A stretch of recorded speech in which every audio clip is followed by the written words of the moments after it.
My name is Emily Carter, and I'm just a kid. Before everything happened, my life was simple, but it was perfect. I lived in a small house with a huge backyard where I spent hours playing with Max, my brown mutt with eyes that seemed to understand everything I was feeling.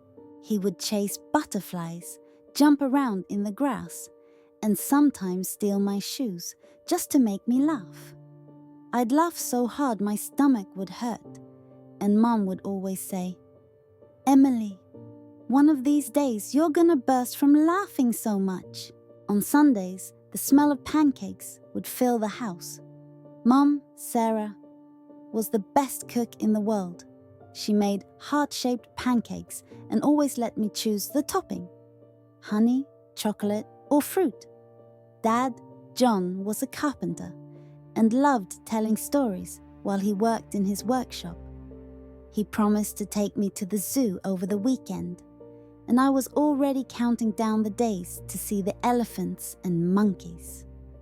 My older brother, Liam, who's 16, could be kind of annoying sometimes. He'd tease me and call me the annoying little sister. But deep down, I knew he loved me. He always stood up for me when someone at school gave me a hard time, and I really looked up to him for that. Back then, I didn't realize that those ordinary days were special. I'd wake up early, put on my school uniform, and head to class.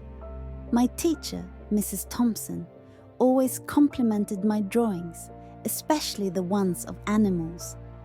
I dreamed of becoming a veterinarian when I grew up, because I loved taking care of animals. Max was my #1 patient. I'd pretend he was sick and do checkups with my toy stethoscope. He'd roll onto his back like he knew it was all just a game, and I'd tell him everything. My secrets, my fears, my joys. He always understood me, even without saying a word. But you never think things can change so fast. That day, everything seemed normal. The sun was shining in the blue sky, the wind was rustling the leaves, and I laughed so much with Max. He chased after a blue butterfly, and I yelled, "Max, you're never gonna catch it." He looked at me with his tongue hanging out, like he was saying, "Of course I will." Mom was in the kitchen singing that song she always sang, and Dad was whistling while fixing the backyard fence. Liam was on the couch playing video games, like always. I had no idea it would be the last day everything would be like that. If I had known, I would have enjoyed it more. I would have hugged Mom more, played more with Dad, and even put up with Liam's annoying jokes. I would have held on to every laugh, every look, every moment. But life doesn't warn you when it's about to change, does it? It just happens. And when it does, you realize that those simple days, those ordinary days, were the most important of all. On the third day, something started to change. I woke up to the sun streaming through my bedroom window, like always, but Mum was at the door with a look I'd never seen before. She seemed serious, almost stern, and said I couldn't go to school. "Why?" I asked, but she just shook her head and said, "It's better if we stay home today." I didn't get it. School was my routine, my safe place. What could be so bad? On TV, the news was talking about a strange flu. The footage showed crowded hospitals, people wearing masks, and reporters speaking in serious tones.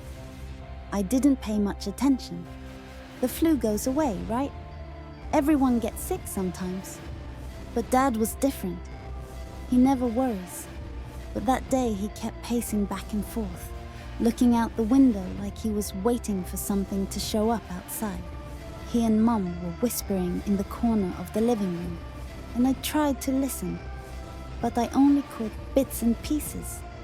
Crowded hospitals, Violence. We don't know what it is. Liam tried to distract me. He turned on the video game and said, "Come play with me, Emily." I sat next to him, but I couldn't focus. He said it was just a bad flu and that everything would be okay. But I saw the way he looked out the window, like he was waiting for something bad to show up outside. He didn't tell me, but I knew he was scared. And if Liam was scared, then I should be too. But I didn't want to admit it. I just wanted everything to go back to the way it was before. That night, I heard strange noises outside. Screams, barks, and something that sounded like moans. I curled up in bed, pulled the blanket up to my chin, and covered my head with the pillow. I tried to sleep, but I couldn't. Every noise made me jump. Max was quiet on the floor of my room, but I knew he was scared too. He didn't bark, just stared at the door like he knew something was wrong. In my diary, I wrote, "Something weird is going on."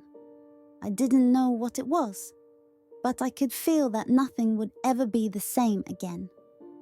And I was right. That night, as I tried to sleep, I had no idea those noises were just the beginning. The world I knew was falling apart, and there was no way I could stop it. On the 5th day, the world ended. I saw it all from my bedroom window. Mr. Thompson, our neighbor, was in his yard. But he didn't look like Mr. Thompson anymore. He was acting weird, like he didn't even know who he was. His movements were awkward, and he dragged his feet across the grass like he was sleepwalking. I almost screamed when he turned around and I saw his face, pale, with glassy eyes and an empty expression, like there was no one left inside. And then he bit Mrs. Jenkins. She was in her yard, watering her flowers, when he lunged at her. She screamed so loud that I felt the sound echo inside me, like a knife cutting through the air. I couldn't stop watching, even though I knew I shouldn't.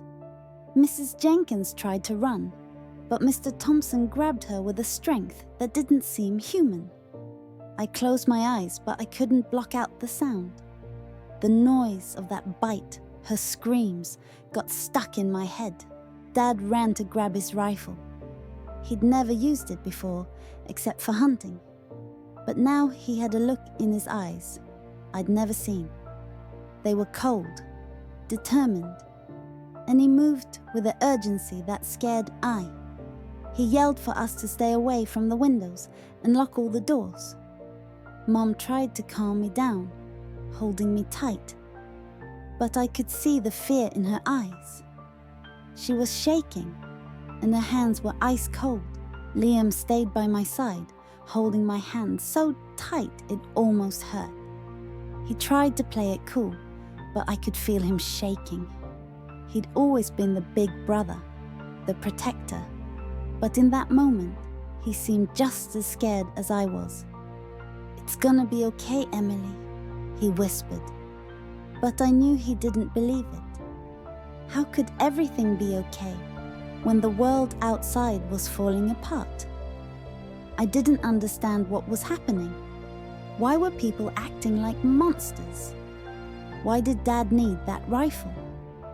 I just wanted everything to go back to the way it was. But deep down, I knew that was never going to happen.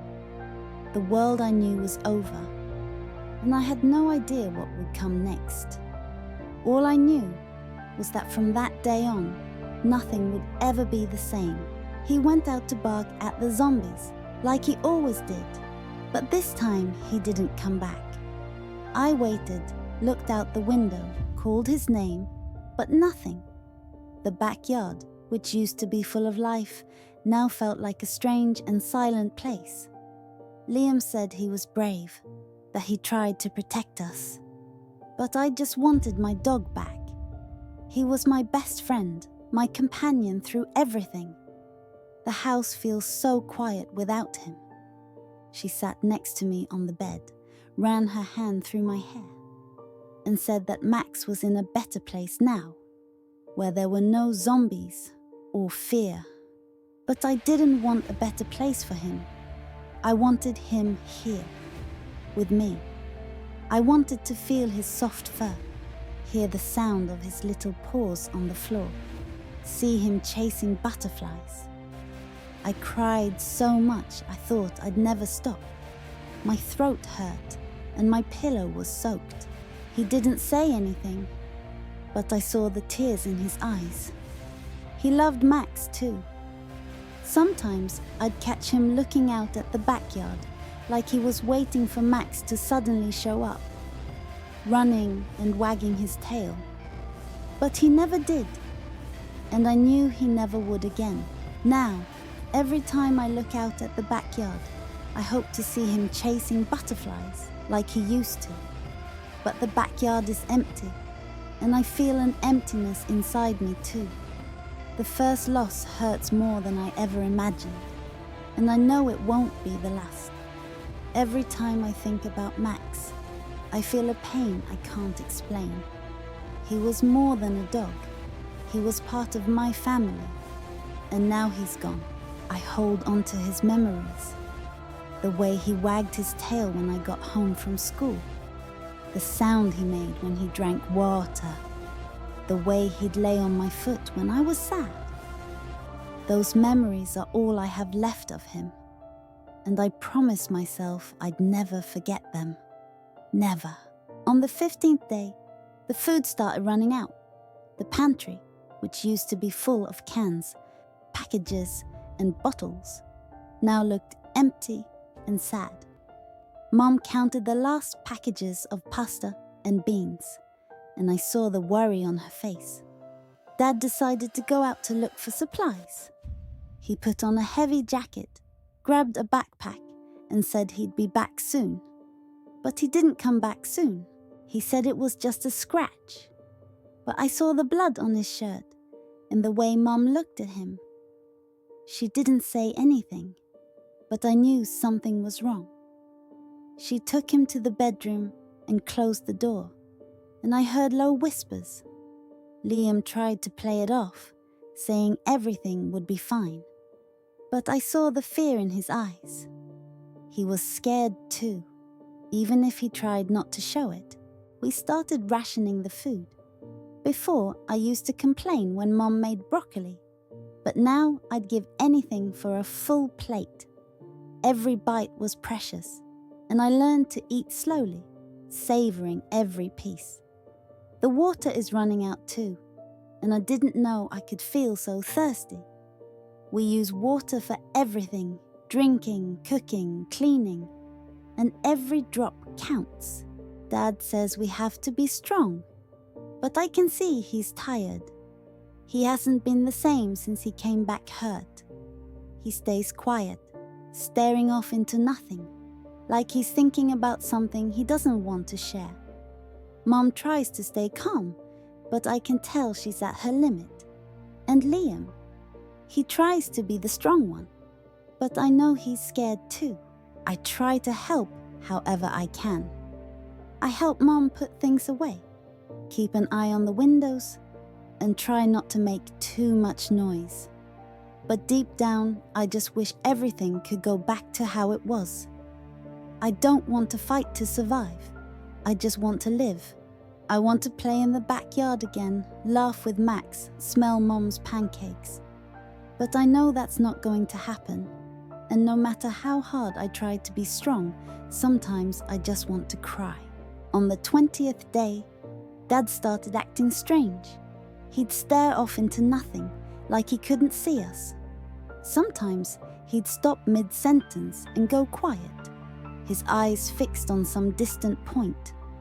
Other times, he didn't seem to recognize Mom, Liam, or me. He was different, and I didn't know what to do. Mom wouldn't let me get close to him, and that scared me even more. I heard Mom and Liam talking about Dad's injury. They were speaking in low voices, but I understood enough. The scratch wasn't just a scratch. It had gotten infected, and now he was changing. I didn't want to believe it. Dad was strong. He always protected us. How could he be turning into one of those monsters? I remembered the day he came back hurt. The way Mom looked at him. The blood on his shirt. It all made sense now. But I didn't want it to. I missed the dad he used to be. The one who carried me on his shoulders, told stories about when he was a kid, and fixed everything around the house. He was the hero who promised to take me to the zoo, made pancakes on Sundays, and always knew what to say to make me feel better. Now he felt like a stranger. He didn't recognize me anymore, and I didn't know how to deal with that. Mom tried to explain it to me, but her words didn't make sense. "He's still your dad, Emily," she said, but I knew it wasn't true. The dad I knew wasn't there anymore. And if he wasn't my dad, then nothing made sense anymore. I looked at him, sitting in the corner of the room, staring off into nothing, and felt a pain I didn't know existed. It was like he was already gone, even though he was right there. I didn't know what to do. All I knew was that with each passing day, he was slipping further away, and there was no way to bring him back. He wasn't Dad anymore, just a shadow of what he used to be. I saw the moment he lunged, his eyes glazed and teeth bared, like he didn't even recognize his own son. Liam managed to get away, but the panic on his face made me realize something terrible was about to happen. Mom cried a lot, but I saw the moment she decided what had to be done. She grabbed the rifle with trembling hands, and I covered my ears, trying to block out the sound I knew was coming. Even so, I heard the shot. The noise echoed through the house, and it felt like it went straight through my heart. I couldn't stop crying. Dad was gone, and now Mom had done something I knew was destroying her inside. Liam tried to hug me, but I pulled away. I didn't want comfort. I wanted Dad back, but I knew that would never happen. He wasn't the man who carried me on his shoulders, told stories, and fixed everything around the house anymore. He was just one of those monsters now, and Mom had done what needed to be done. But that didn't make it any easier. Mom said she did what she had to do, to protect us. I understood, but that didn't make it any easier. Her choice was hard, but I knew, deep down, she didn't have another option.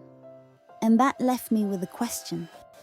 How far would we go to survive? What else would we have to sacrifice? I looked at Mom and saw the weight of that decision in her eyes. She was broken, but she was still trying to be strong for us. I didn't know if I could ever be as strong as her. All I knew was that, from that day on, nothing would ever be the same. Dad was gone, and we'd lost a piece of ourselves. And I had no idea how to move forward.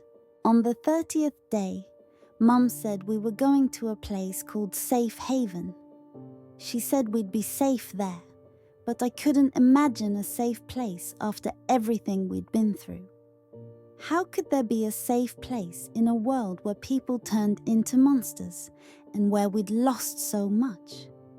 Liam helped pack our things, and I grabbed my journal. It was the only thing that still made me feel a little like myself. We left the house at dawn. I looked back one last time at the home where I had grown up, where Max used to run around the backyard and Dad fixed things. Now it was just an empty place, full of memories that hurt. I remembered the laughter, the family dinners, the stories Dad used to tell. All of it felt so far away now. Mom held my hand and we started walking. The journey was terrifying. Around every corner I expected to see a zombie. Liam was always on alert, a knife in his hand and his eyes sharp for any movement. Mum seemed determined, but I could see the fear in her eyes. I tried to be brave, but the fear was always there, like a shadow that wouldn't leave me alone. Every noise made me jump, and I held Mum's hand tighter. I just wanted it to be over. I just wanted a place where we could stop being afraid. But deep down, I knew the fear would never completely go away. It would always be there, hidden, waiting for the right moment to show itself. And I didn't know if I was ready to face that. We walked for hours, passing empty streets and abandoned houses. The silence was eerie, and it felt like the whole world had stopped. But in the middle of all that, I still held on to a little hope. Hope that at Safe Haven, we could find a new beginning. Hope that maybe one day, things could be a little better. On the 35th day, we ran into other people. They seemed nice, but Mum told us not to trust anyone. I got what she meant, but I couldn't help feeling a little hopeful. There was a girl named Lily, who was around my age. She smiled at me, and I felt something I hadn't felt in a long time. The urge to make a friend. Liam was suspicious. He said we couldn't let our guard down, but I could tell he was also tired of being the only kid around. He tried to hide it, but I knew he was curious about what it'd be like to have someone his age nearby. Mom talked to the adults in the group, and they decided we'd stick together until we reached the Safe Haven. I felt relieved, but also scared. What if they weren't who they seemed to be? Lily showed me a necklace she'd made with little stones. She said she'd found the rocks in a creek near where she used to live. I showed her my diary, and she said she thought it was cool. We laughed together, and for a moment I forgot the world had ended. It felt good to laugh again, to feel something that wasn't fear or sadness. But deep down, I knew we still had a long way to go. The Safe Haven was still far off, and I wasn't sure if I was ready to face everything that was still ahead. I looked over at Lily, laughing beside me, and felt a flicker of hope. Maybe, together, we could find a way to survive. On the 40th day, I found out Mom was hiding something. She wasn't doing well. I noticed the way she held her arm, like she was in pain. She tried to brush it off, saying it was just exhaustion. But I knew something was wrong. Liam pulled me aside and told me the truth. She'd been bitten when she went out to look for food. She'd kept it from us, but now she couldn't hide it anymore. I didn't want to believe it. Mom had always been strong, always taken care of us. How could she be infected? She tried to calm me down, said everything was going to be okay. But I saw the tears in her eyes. She knew it wasn't going to be okay. Liam said we had to leave without her, but I refused. I didn't want to lose anyone else. We had already lost Dad and Max. I wasn't going to lose Mum too. That's when Mum did what she always did. She protected us. She said she'd hold off the zombies while we ran. I cried, I screamed, but Liam pulled me away. I looked back one last time and saw Mum, standing there, facing the danger alone. She had the rifle in her hand, and I knew she wouldn't let anything reach us. I promised myself I'd never forget her. Never.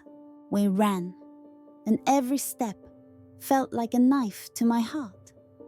Liam held my hand tightly, but all I wanted was to go back. I wanted to stay with Mom, no matter what happened. But I knew she had made her choice. She had always protected us, and now she was protecting us one last time. I don't know how we're going to move on without her. She was our safe harbor, our strength. But I know she would have wanted us to keep going. and I promised myself that I would. For her. For us.